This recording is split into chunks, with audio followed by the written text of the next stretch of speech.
ngushëllimet e mia më të ndjera familjes, miqve të afërme të dëshmorit të kombit Enea Mekolli, komunitetit të Maliqit, të dënoj me forcën më të madhe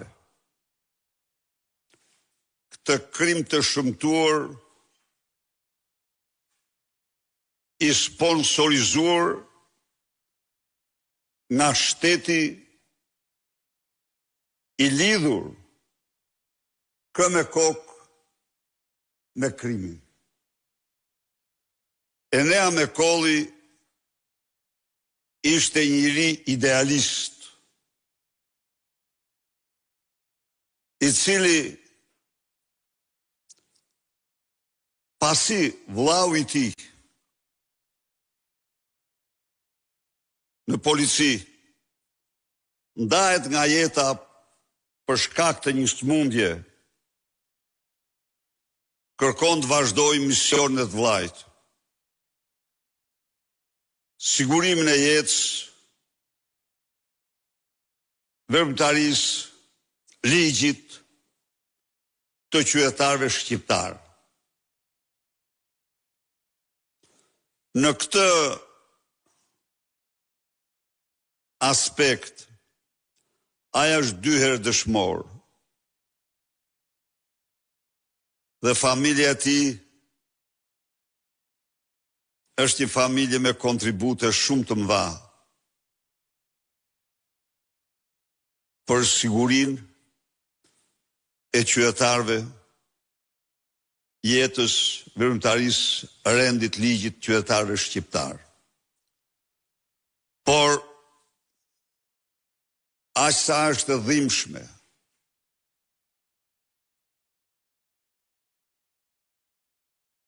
vrasja mizore nga një dorë kriminale e policit në detyrë, aq e kriminale e shëmtuar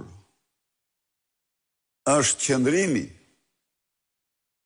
i shtetit, i narkoshtetit ndaj vrasësit, i cili kishte 9 vite në kërkim, gjoja në kërkim, dhe që financohej nga fonde shtetërore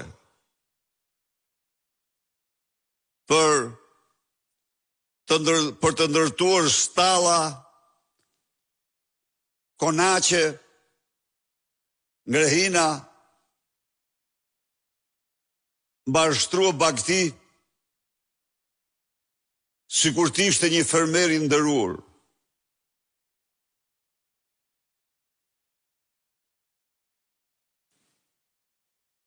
Vrasja e Enea Mekollit dëshmon në mënyrën më të qartë se rendi, ligji, siguria në këtë vend është në dorë të krimit. Është në dorë të kriminalëve. Vrasja e Enea Mekollit nuk mund të qëndronte 9 vite në kërkim, të mbashtronte bagti dhe stalla, pa përkrahje të plot të pushtetit. Dhe ajo, si të dëshmojnë dokumentat, ajo përkrahje ka ardhur edhe me financime falas ndaj veprimtarive të tij.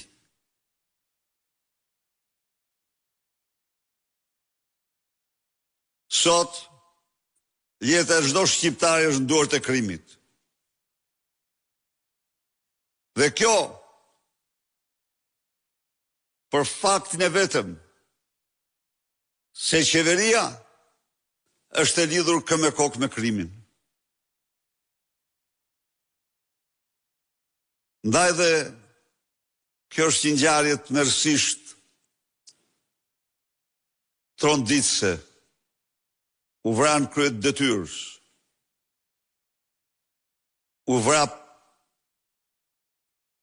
në zbatim të ligjit.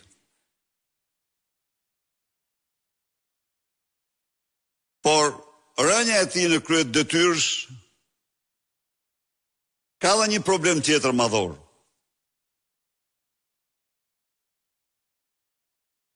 I cili duhet hetohet. A ishte njësia e tij ajo që duhet dërgohej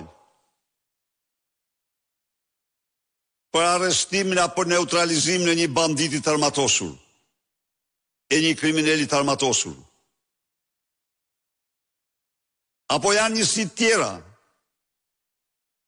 ato të cilat në ligj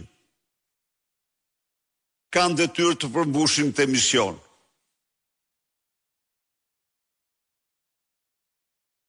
A ishte njësia e Mekollit, e